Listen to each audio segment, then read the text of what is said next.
What's up, every people? Randy here. We're just hanging out tonight. I'm just practicing. If anyone's out there who's not aware, I've been very ill for about a week and a half. That's why I didn't have my normal type of shows last week. And so I'm just kind of screwing around here today with, nothing important. Practicing. I have not played guitar much at all in the last week and a half. Most days I didn't even pick it up, which is not a lot like me. That's really not my MO. I'm a guitar practice kind of guy.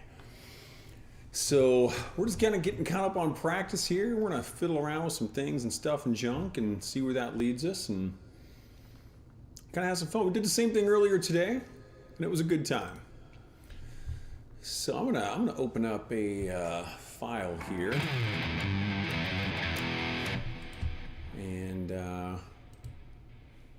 see what that does for us. So that's some future upcoming music.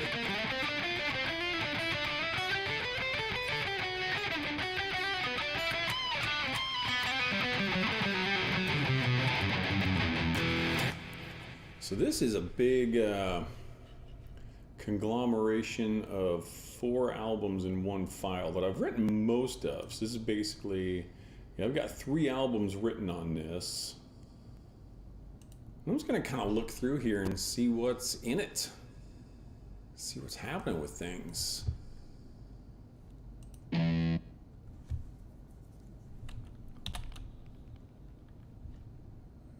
gonna have to load that up here. Looks like I might have someone on Nemo again. Had people watching on Nemo earlier, which is really cool.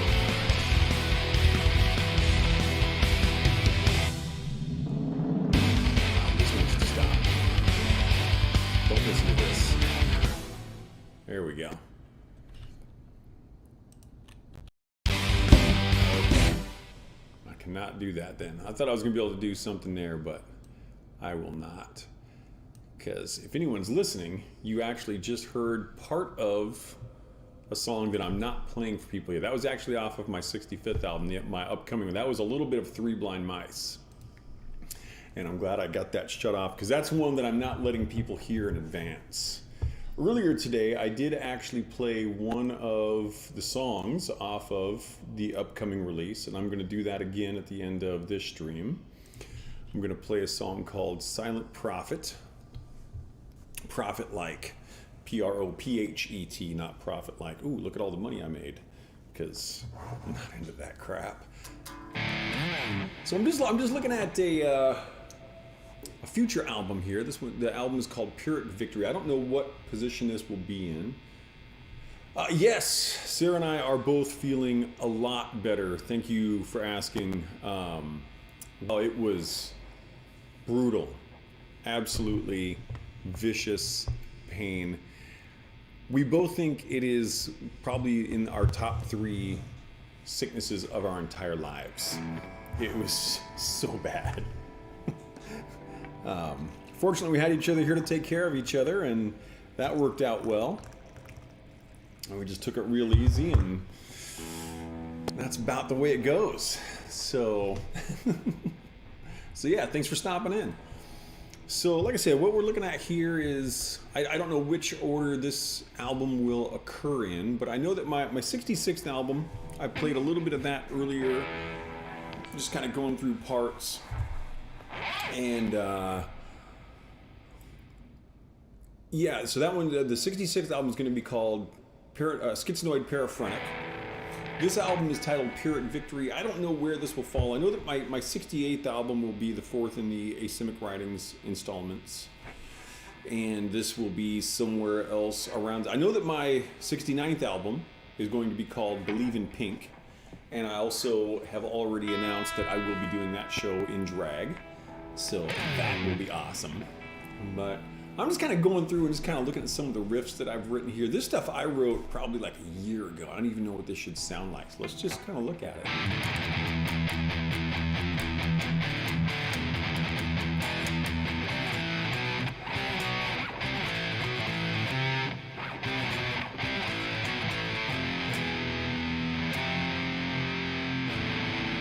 Obscure Mysticism Cults. Hey, what's going on?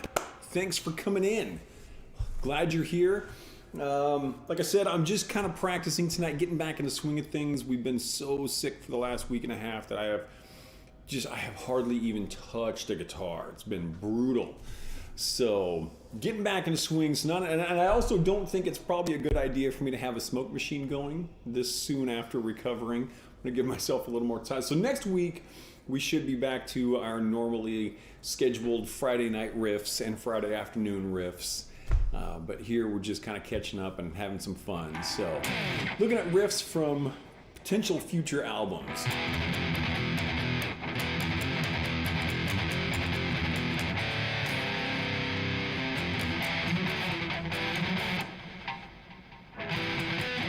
Oh, that's kind of cool.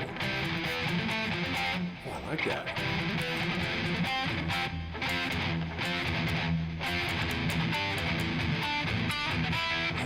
Cool riff. Not the easiest riff I've ever written, not the hardest by a long shot.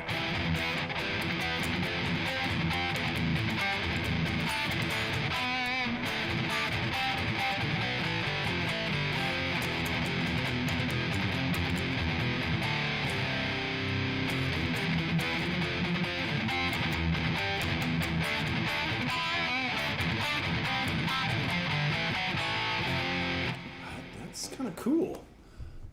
Okay, what else we got going on here? This song is called, good song. Hey, Zena's here. Welcome. Thanks for coming in. This song is called A Council of Demons. And I don't think a lot of this stuff, usually when I write my music, what I see is this. It's inverted from that. I think it feels a little better on screen for you guys to see the inverted version. Though sometimes I do invert my monitor just for composing, 'cause it's a little easier on the eyes. So that's what I am actually seeing. And so that's what I compose. I compose in sheet music. And a lot of times I don't play this on the guitar until I'm learning it for, recording or whatever. So I think this is the first time I've played a lot of these things. Fortunately, I know the capacities and limitations of the guitar pretty well. I've been playing for almost 40 years, so usually I can write stuff without the need to actually get on a guitar and try it out. Every once in a while I'll be like, am I going to be able to do this? Let me grab a guitar and make sure. But usually I can get away with just putting the sheet music on down here.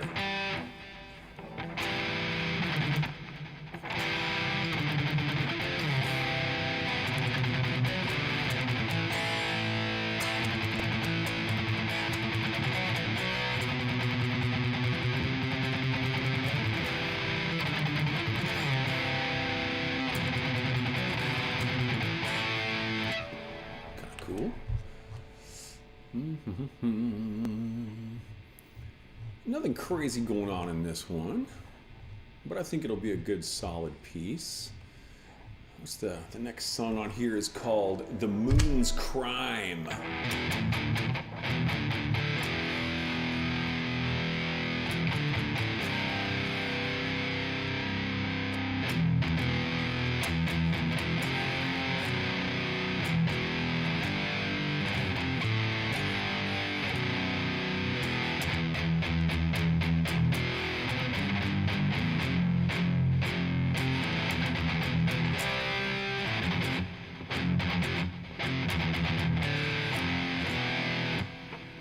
Cool. Some good stuff in there. I've always kind of, I do all this lead guitar stuff. I've really always considered myself a rhythm guitar player first. That is, I think if I could just kind of play whatever I wanted, I would be doing more power metal with a lot more rhythm, a lot less lead, and probably have vocals on it. But I basically realized, a few years ago, I was starting to put music together for a project, and I would still like to do a lot of that music that I was writing at the time. And I just realized that I wasn't surrounded by singers or up. So that's when I started realizing, well, the drum programming and stuff has gotten so robust. We've got such great samples for orchestral sounds and pianos and harpsichords. I mean, even if I knew how to play keyboards well, I don't have access to a harpsichord, So I was like, well, I'm just going to make use of all of these programs and just start doing it on my own. And since I'm not singing at the level I want to, I'll just play lead guitars instead. And that's really a lot of what kind of led to what I've done.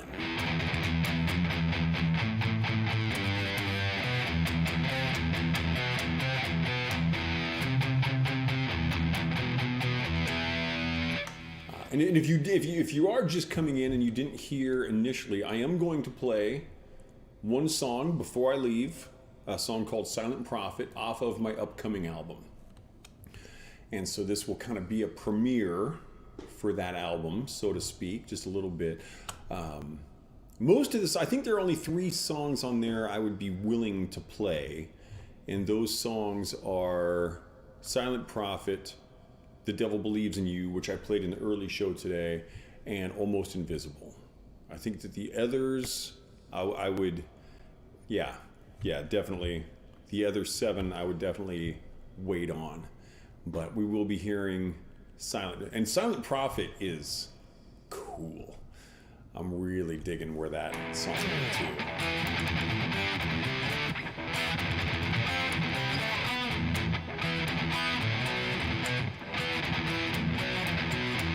That's kind of cool.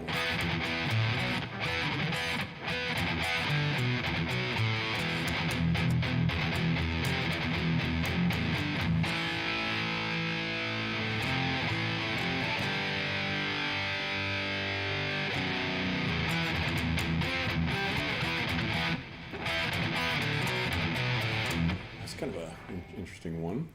What type of processor rig do you run your guitar into? Hey, great question. I am entirely in the box right now. I do have, sitting over here off to the side, I do have a really powerful amplifier setup, but I haven't used it in quite a long time. It was great for live purposes when I was out doing in-person shows. And that setup is, I run into a Mizubuki Triaxis, and then that goes into a power amp. And I do have, well, I should say I still have it, but it doesn't work anymore. I've got an effects unit that would have reverbs and delays and all kinds of stuff. That actually ended up wearing out quite some time ago, and I never replaced it because I just don't have a lot of use for that stuff at this time. But so that was a really good rig. But what I'm using here is entirely in the box, and I run through a recording program called Reaper. I should start with the guitar cable interface. My interface is a Focusrite Scarlett 18i20, which is a really good unit, and the Scarlett series in general is rated very highly. It's a mid-range thing. It's not like the UAD stuff, which is 4 or 5 times as much. And granted, it is better, but a question that comes up often is, are the preamps good enough? Even on your entry-level interfaces these days, the preamps are better than the pro stuff from the 80s, 90s, and earlier. And so, are your preamps good enough? Yeah, they are. And anything in the Scarlett series, I have led a lot of my students to the Scarlett series. And I'm a fan of Focusrite. I'm also a fan of PreSonus. I do have a PreSonus unit that I used to use just for some smaller live shows where I would play through my computer. But yeah, I've been really happy with this. And I'm running the microphone through that. I'm running the guitar through it. And one of the nice things about that unit for me is the number of outputs. I do use multiple ins for all of my shows. I usually only need one input for recording. I'm usually only doing one instrument at a time. Sometimes if I'm recording classical guitar, I'll put 2 mics on it. But of course I use the second one for this. So it's got 8 inputs, and it's actually got 10 outs, and that's something I really like, is being able to run sound. So I've got speakers up in our living room, and I can just turn those on and go up there and rope jump, do my exercise up there or whatever, and and run everything from this central location. We used to have, in the last place we lived, we had some speakers in the bedroom as well, but I haven't figured out a good way to route the speakers to our bedroom in this house yet. So I really like sleeping with just a very quiet bit of music in the background. So I wouldn't mind getting that hooked back up, but not vitally important. So that's how I actually get into the computer. And then I use Reaper for my recording program called a DAW, Digital Audio Workstation. And I love Reaper. It's a great program. So that's my recording program there. And oops. I just hit a wrong button there. It's not the first time I've done that. So basically my guitar goes into a track here, and you just have that aligned for that. So if I play guitar, you can see that the signal goes up on that particular track, and that's how I monitor my input. And then I'm using a fairly significant number of things here. So the first thing is just a gate, and I use this free G gate. The G suite of plugins has got some pretty good stuff in it. There's some EQs, compressors. The gate's the main one I use, and that I always put that right at the very beginning, just so that it's getting a clean sound. If I were to turn all of these effects off, I don't know if this will even. So that's kind of the sound of the guitar before it hits any of my effects. So this gate, just if there's a little bit of noise there, it helps to filter that out. And then I use this by Ignite Amps, the Anvil. And Ignite Amps is really known for their, what's that amp called? I use this on the Emissary, which is a really good amp sim. And the Anvil is a preamp simulator. So you always need a preamp and a power amp. And a lot of amplifiers are built with both of them together, whether they be virtual amps or they be real amps. And then I use just the standard Reaper EQ plugin, which is a very good one. A lot of people who don't even use Reaper still download their EQ plugins. Very solid. And I really like putting, this is not a common thing, but I like putting my EQ before my power amp. I feel like it gives a little kind of a little more precision to the guitar signal. And then I use also by Ignite Amps, and these are both free. The Anvil, the G-Gate, the Anvil, the Reaper EQ comes with Reaper. The TPA-1 power amp, also by Ignite Amps, also free. And then I go into, so this is a paid program. This is Two Notes Torpedo Wall of Sound. It's a big title. This here is a cabinet simulator. So this would be the speakers. You basically get your preamp, your power amp, and then the speakers that it's running into. And the reason I like this is you can move your mic around, and they did a really good job on these. And you also have a massive selection of cabinets that they've simulated. And if I recall correctly, it's like the plugin itself is free, but to license it, you have to buy at least one of their cabinet simulator, and they're like $10 each. And I've gone to their website a few times and been like, oh, here's a free bundle, and they have like 7 cabs. I'm like, take it. So this is a really pretty affordable setup here. And so that's the cabinet simulator. And then this is a really cool trick. This is a second EQ right at the end of everything. And this is simulating, pardon me. Oh, drinking problem apparently. Something going on with my coffee. Decaf coffee, because I'm boring. So this here is simulating the dynamic voice function of the Mizubuki Triaxis preamp, which is a very sought after function. And a lot of people have tried to emulate it. And I read up on what they do in the actual manual. I figured out how to do this. It works great. Basically, as you turn up your dynamic voice on the Triaxis, which would not be a knob, it's actually buttons on that, it goes up in increments of 1/2. And so basically, at the lowest, your curve is very small, and at the highest, the curve is very big. I usually use this at around 3.5, 4, 4.5, somewhere in there. But the key is this little thing, and I know this works great in Reaper. I don't know how you would do this in other DAWs. I'm sure there's an equivalent. But you turn it up in the same amount. So this is like a wet dry signal. So having this on a dynamic voice of what I figured out as 4, I would turn it up so you're only hearing 40% of this. So when you turn this up to 10, then you'd be hearing 100% of the EQ. If you were turning this down to 2, then you'd be hearing 20% of the EQ. So like I said, I've had this one set on 4, and so I'm hearing 40%. And it adds a really nice quality to what you do, kind of smooths everything out. So that's my basic setup. I gotta go from my guitar through my Focusrite, Focusrite, Scarlett, into the computer. I set up my track.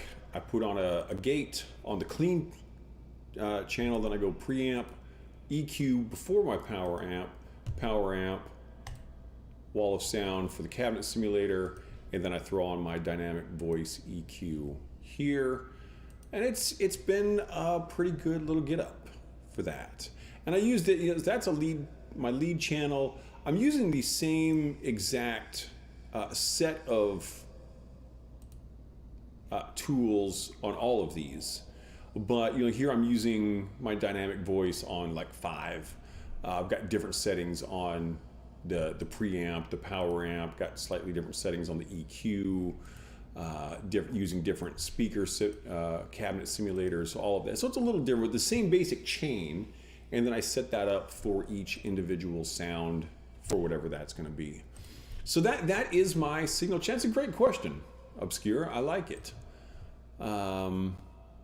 So yeah, feel free to continue to ask questions, anyone, if you're out there. And if you're just coming in, as I mentioned at the beginning of the show today, I'm just kind of fiddling around, practicing. I've been very sick, so just kind of getting back in the swing of things. I didn't want to do a full show where I had the smoke going and breathing that in, and I really don't feel like my chops are up to speed. Very informative and appreciative. Absolutely. I hope that is beneficial to you or anyone who might be listening. I'm always happy to share information about what I do. I teach music for a living, so it's kind of part and parcel of who I am.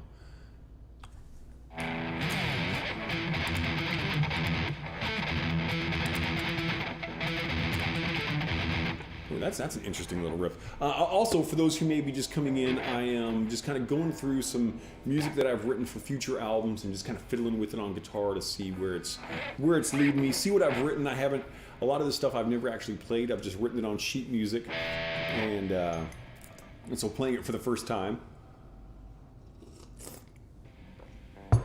Drinking my decaf and chatting with my peeps. So this is kind of a cool little riff.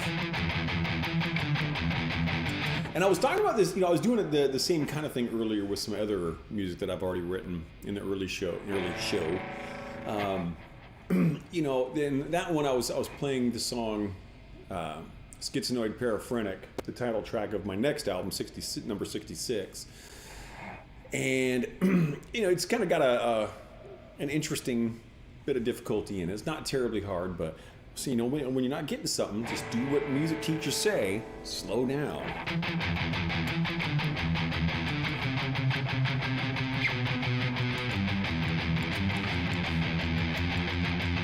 It's kind of a cool riff.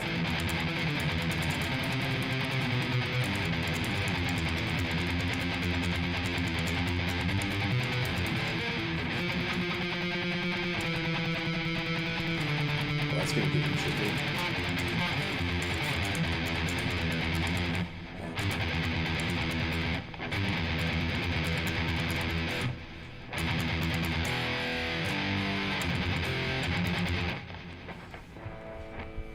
And I also noticed in a few places that I had not properly brought everything across. That's always something I gotta kind of edit my longer term projects where I've written stuff over time. And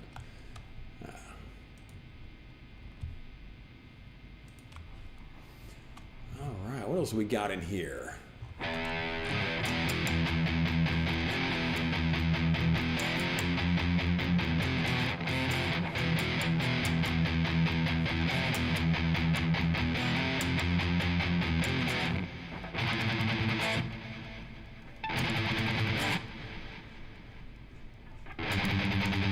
That's kind of boring. Let's see what else we got. It won't be once it's in place. There's all kinds of stuff going on with the drums and the bass guitar there to fill in. But sometimes when you play just one instrument, it's like, okay, that doesn't do much out of context. Ooh, number 3 on this album will be called Seduced by the Morning.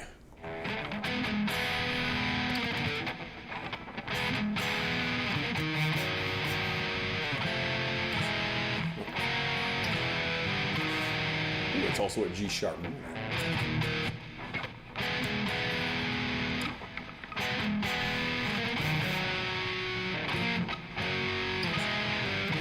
That's going to be an interesting one. That's got some interesting finger selection criteria going on there.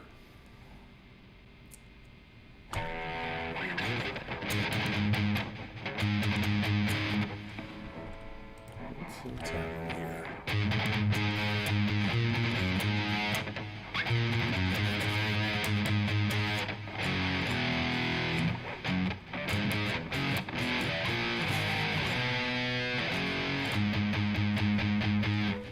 Okay, yeah, so some of this stuff is going to take a bit of tinkering once it's time to get started with the recordings. And I've kind of got this personal rule. When I'm recording, there's a thing you can do called punching in, where it's like, okay, I played that part really well, but I missed on that one chord. So we'll just go punch in that chord. I don't punch in. I only record straight through. So if we're looking at sheet music, then it's like here, well, I've got these rests, so my guitar is going to stop there. So at that stop, I will punch in and out there. But like here, this, I will not punch in the middle of this. I will only punch in if I don't have to splice parts together. They have to not be touching.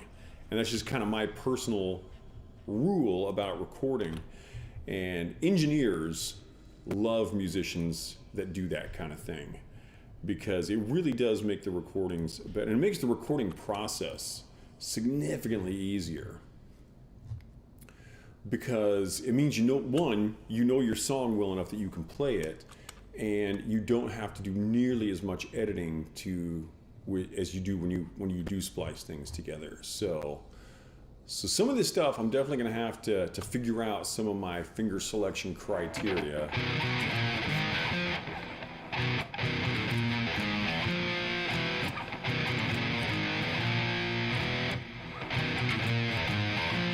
But that it's not a hard thing to play, but you know, that I could probably take and move some of these.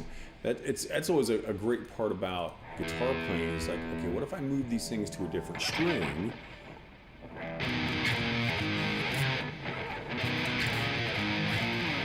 So that makes it much easier.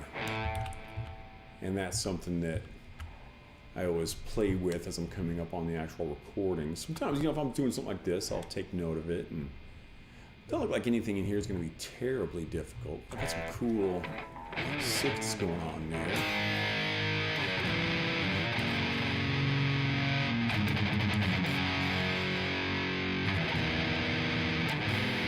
pardon me, sevenths.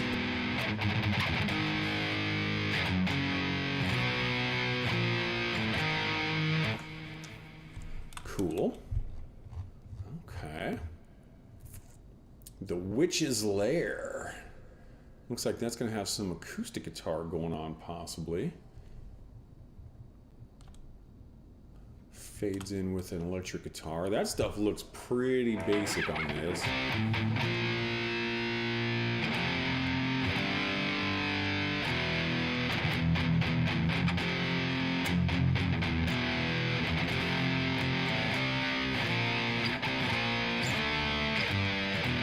Yeah, that looks like pretty basic stuff. Get some arpeggiated chords going.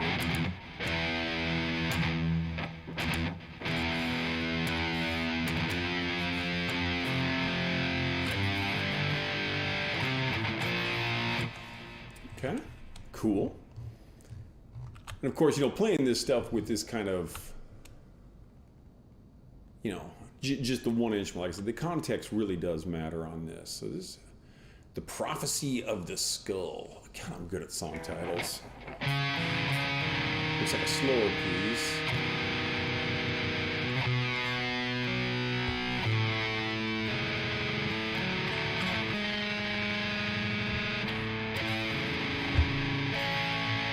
Cool chord there.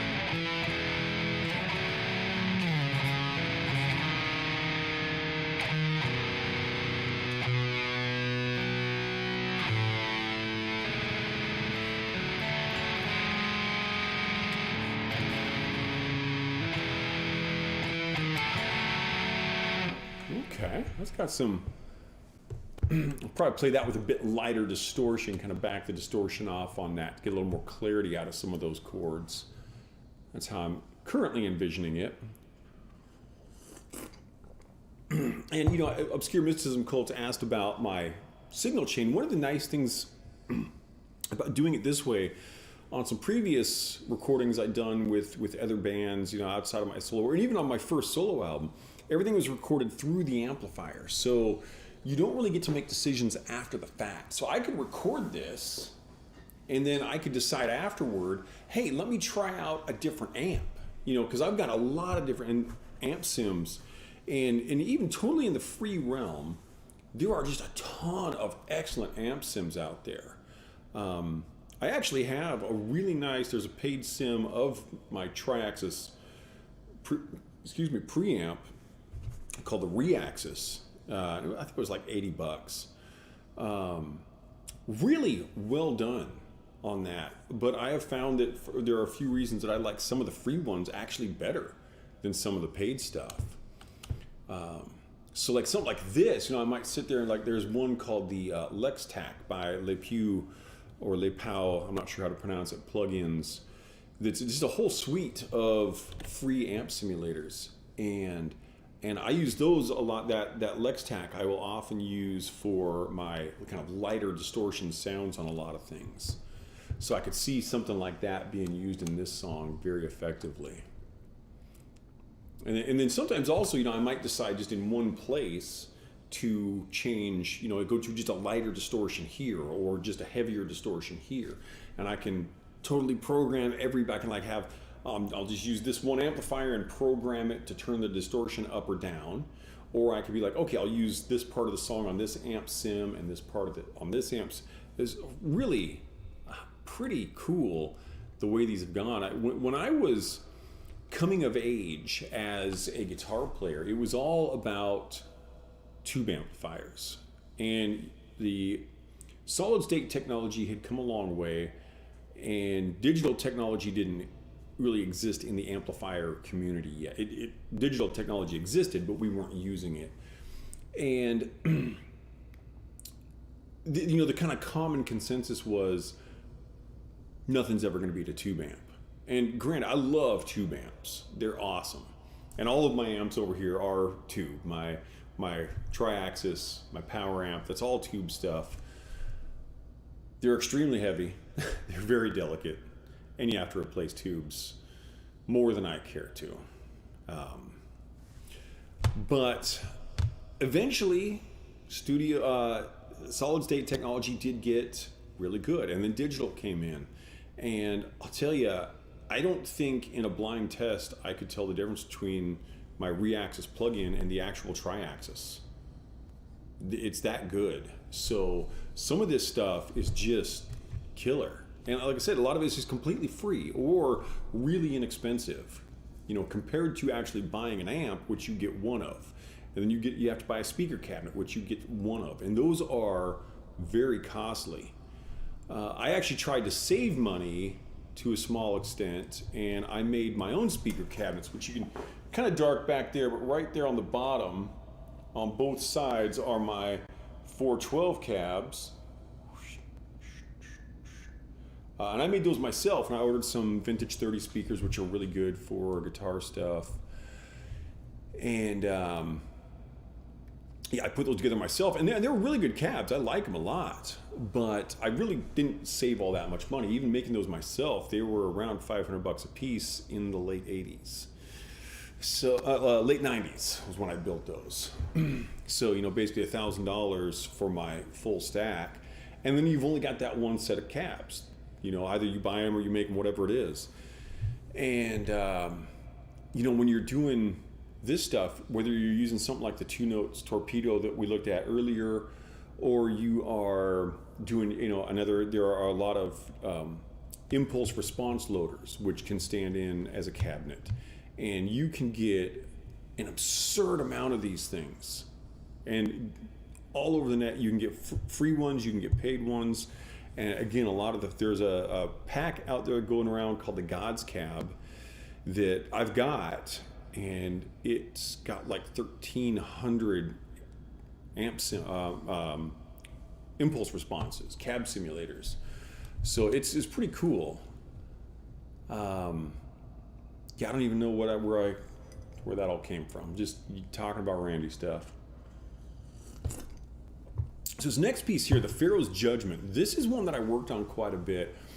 And this is one that I would like to write lyrics to. So that's one of the reasons that this particular album, I have no idea when I'll release it. Or I may end up making this an instrumental. It all depends on whatever happens with my vocalizations. But they call the Pharaoh's Judgment. And I went for this kind of, you know, ancient Egyptian feel in the riffage.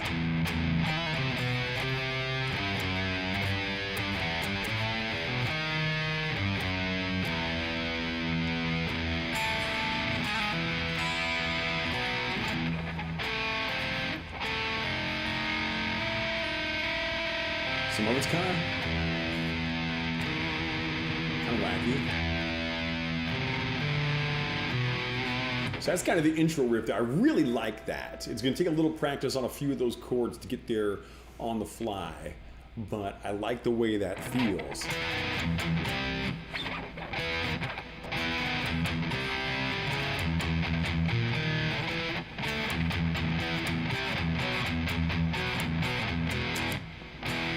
This almost has a bit of a Ghost vibe to it. I don't know if anyone out there is a fan of the band Ghost.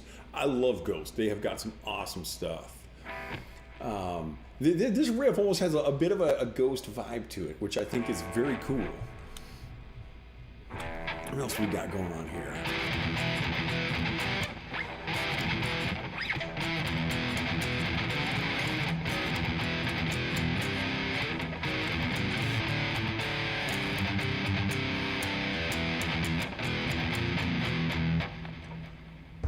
Okay.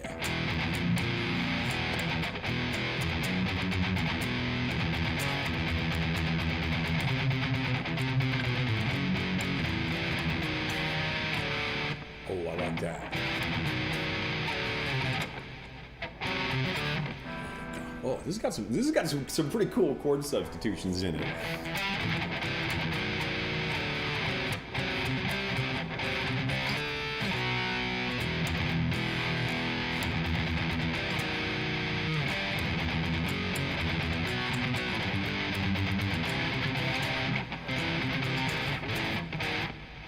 Digging that.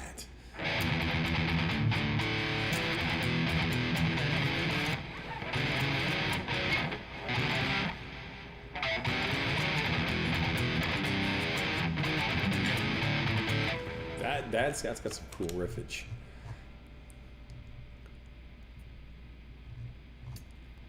Now this one I know I have played these riffs before because I'd spent a little more time kind of figuring out how I wanted this one to go together, but it's been quite a while. Okay, what's this here?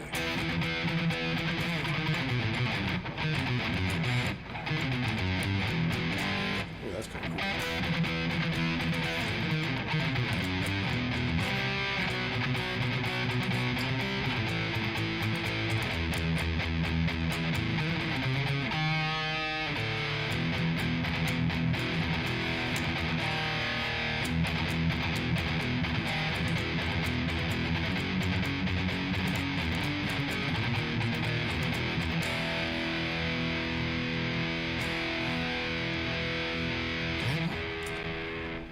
This intro again. Okay. See, I'll have to work up some lyrics to that and see if I can get it to do what I want. Malevolent catharsis.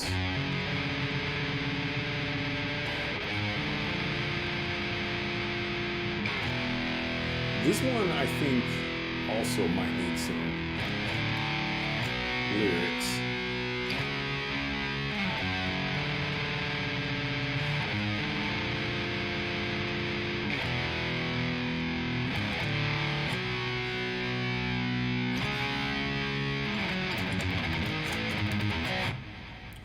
What's the timing going on here?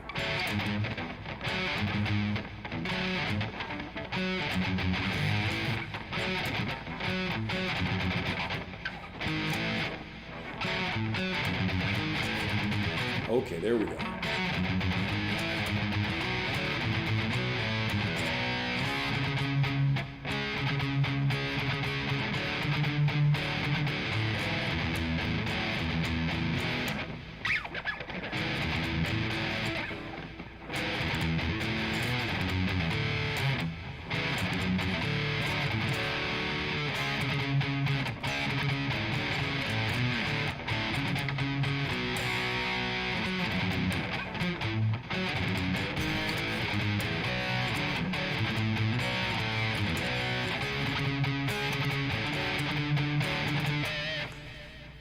Interesting stuff. Cool. I was also saying on the early show that, and this is why I'm going to be able to actually premiere one of the songs off of the new album tonight, is I am really getting close. One of my more recent hang-ups was I felt that the sound of the lead guitar was kind of dry and brittle, kind of a little almost overly aggressive. And I've recently been talking with Scott from Chernobyl Studios, and he has helped me out with some ideas to help get past that. So I am moving in on the last of the things that I feel are wrong with the production, that have basically the things I've been learning about and the reasons that I've been delaying it. So I will be playing that. Okay, I forgot about this. This has got this, something I wanted to experiment with is normally when you go from straight time to triplets, if you're going 1 hand, 2 hand, 3 hand, 4 hand, 1 hand, 2 hand, 3 hand, 4 hand, 1 hand, 2 hand, 3 hand, 4 hand, 1 hand,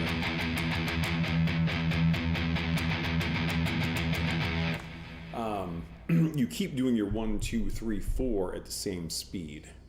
And I wanted this to be to where my triplets would equal the speed of my 16th notes in the straight time part. And so I had to research this. This is a metric modulation is what this is known as. I was like, okay, I gotta figure out what the correct metric modulation is. And I worked it out, and it's a funky transition. I doubt that I would be able to play that correctly right now. That doesn't mean I shouldn't try.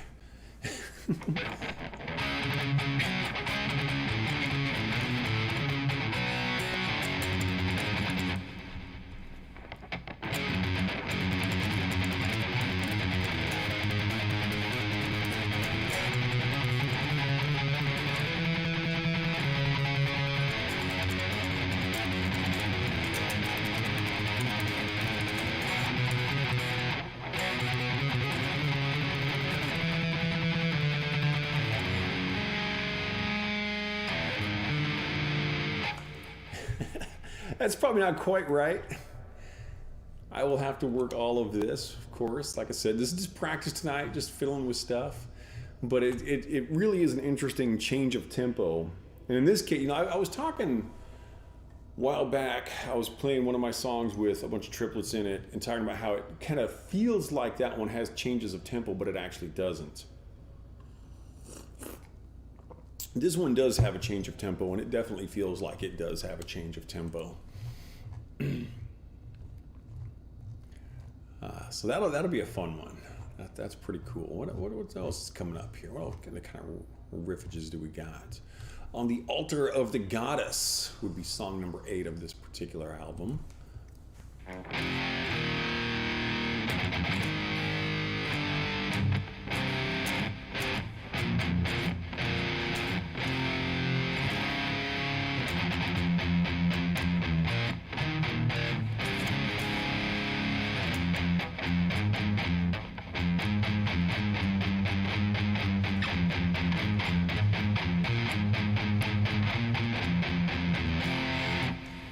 Kind of cool.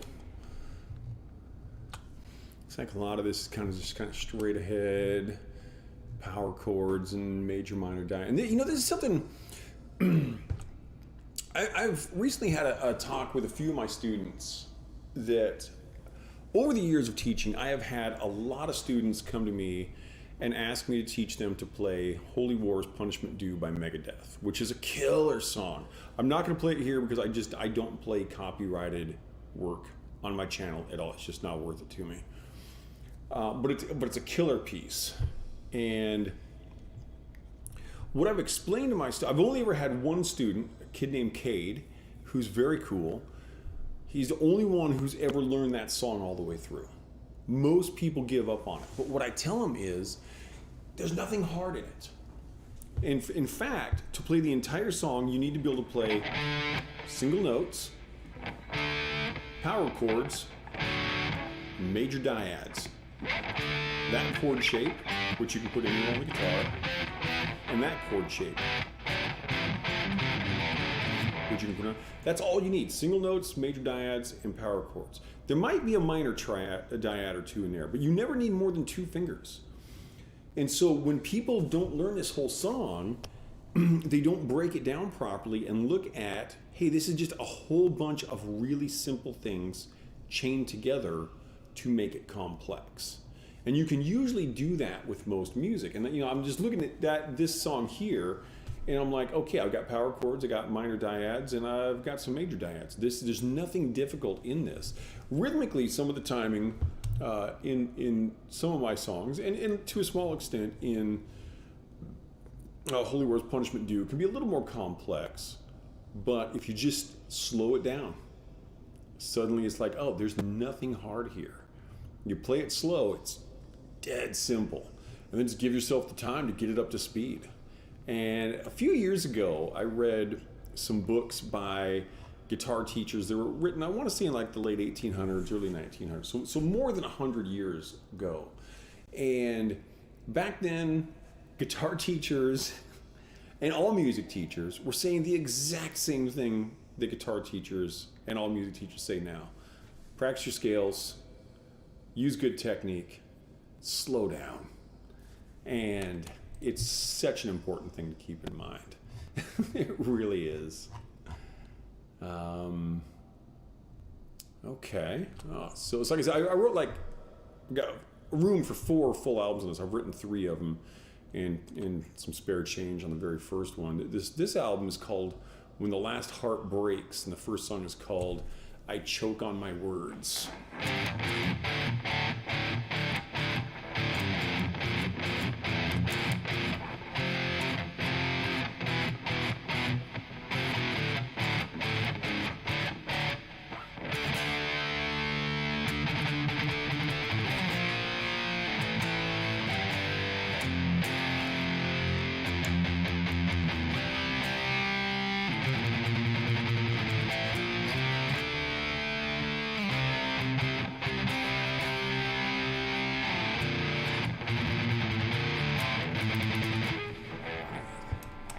I got some cool riffs, if I do say so myself, which apparently I do, because I just said that. And I think I'm the only one in this room, so I'm pretty sure it was me. That whole album is insane, front to back. Thank you. That is a lovely compliment. I am very pleased to hear that my music is insane. That works very well for me. So, just kind of looking through here. Yeah, I'm looking forward to recording some of this stuff. I don't know when I'm going to get to it, but this will definitely be fun. I haven't finished writing Schizonoid Paraphrenic yet, so that will definitely be the next one that gets recorded, because that will be album 66. And I think I've only got like 4 songs to write. Yeah, still left to go on that. So I think I'm going to, The Lonely Zombie. Light distortion on that. Like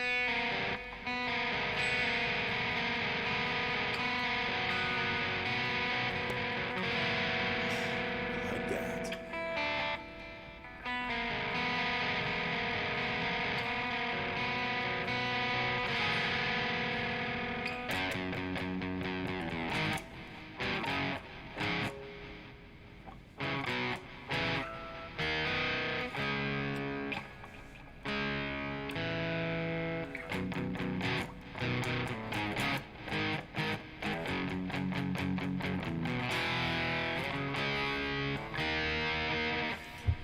That'll be cool.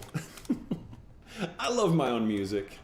I don't care if it seems egotistical or conceited. I love my own music. I really, and it's weird too. And I've talked with some of my students about this.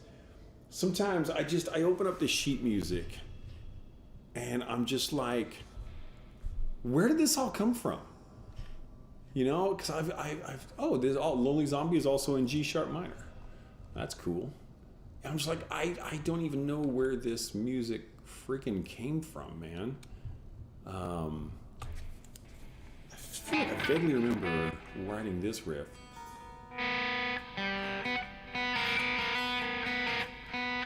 Okay, how does that go?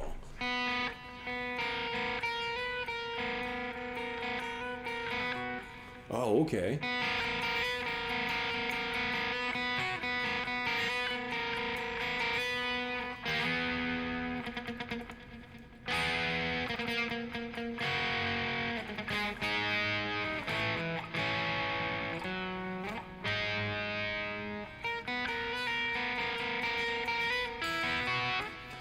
That's going to be pretty cool. Like that one, I'll almost definitely put onto a different amp sim.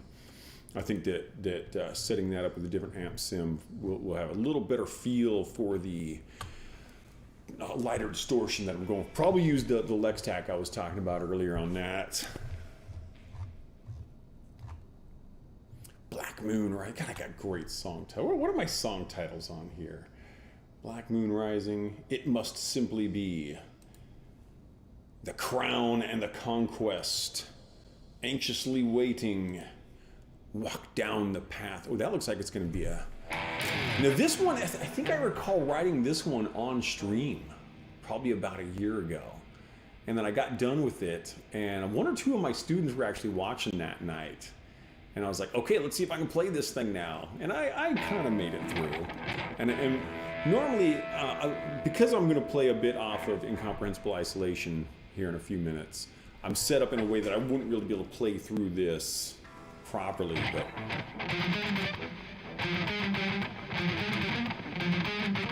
ooh, this is going to take a while, a bit of practice.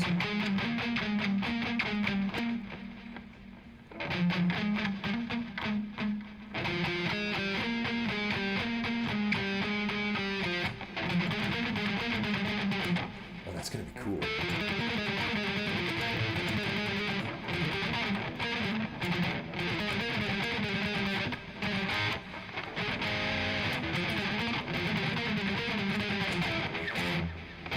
Okay, that's a tough riff.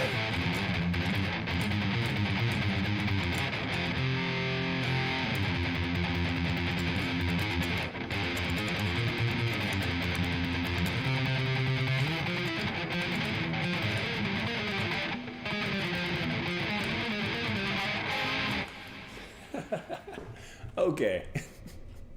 Walk down. What other song titles do I got? I can work those out a little easier than that.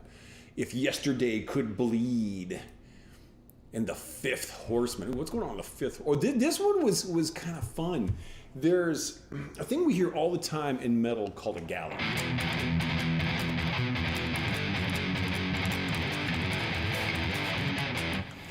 Iron Maiden makes extensive use of that. A lot of that old Ronnie James Dio stuff had a lot of gallop in it. It's very, very common in all kinds of metal.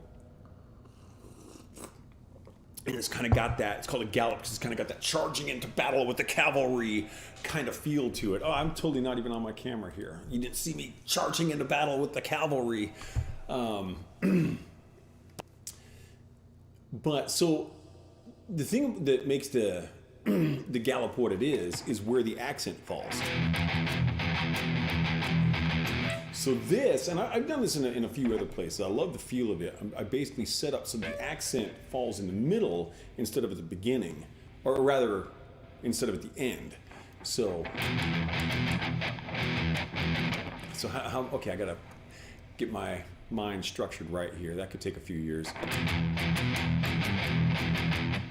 Yeah, that's kind of cool.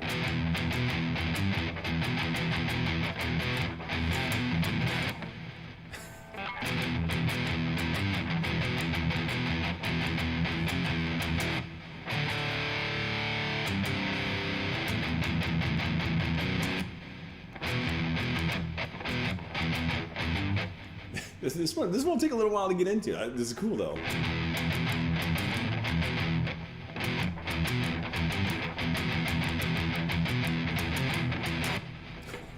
I like it.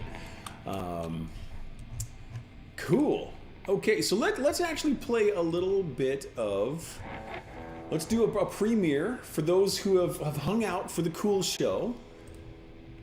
I'm gonna pull up incomprehensible. I gotta open this stuff just the right way because the audio programs that I use don't always cooperate well. So if you don't, it took me a long time to figure out exactly how. Basically, I have to open my sheet music program through my recording program. If I open it any other way, this next bit will fail miserably.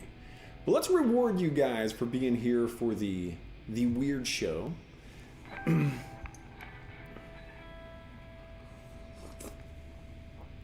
Hopefully I've got all this working correctly. Let's see if this opens up the way we need it to. Rewire, yes, thank you. Okay. And where are we at? Okay, that looks like it's working. So let's get to here. Okay, so this song, I got to mute the recorded leads. And like this is one of 3 songs I think I would be willing to play in advance off of this album. The other 7 I would not. So earlier I played song number 4, which is called The Devil Believes in You. And tonight I'm gonna play Silent Prophet, which is it's a cool feel, I think. Interesting, you know, when I was first writing this album, which I composed the whole album in just a few days, which is what I do with most of my albums. But as I was composing it, this song and also the next song, Fistful of Light, I didn't think I was gonna like very much. And it turns out I love them both. And it's just one of those things. I've seen a lot of artists over the years of all kinds, painters, authors, poets, script writers, musicians, doing drawings, where they give up halfway through. And I'm like, you don't know what your art is yet. You haven't finished it. Yeah, your painting looks bad now because it's halfway done. Finish it and see if it still looks bad. And then hang it up anyway. Who cares? Definitely finish your work. It makes a difference. So I'm going to turn this up a little bit so I can kind of get into it here. That one should not affect you guys' volume. And I'm actually going to kill this microphone so that we don't get a bunch of extraneous noise coming through there. This is the premiere of Silent Prophet. And I'll see you on the other side.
So there we have it. First playthrough of Silent Prophet off of the new album. I hope you liked it. Those who stuck around, thank you very much. And I think I'm going to call that a night. This has been a lot of fun. We had some really cool questions. So thank you very much for being here. And next Friday, I will be back at noon and 8 as per usual with a normal show. Hoping, of course, that I don't become extremely ill again.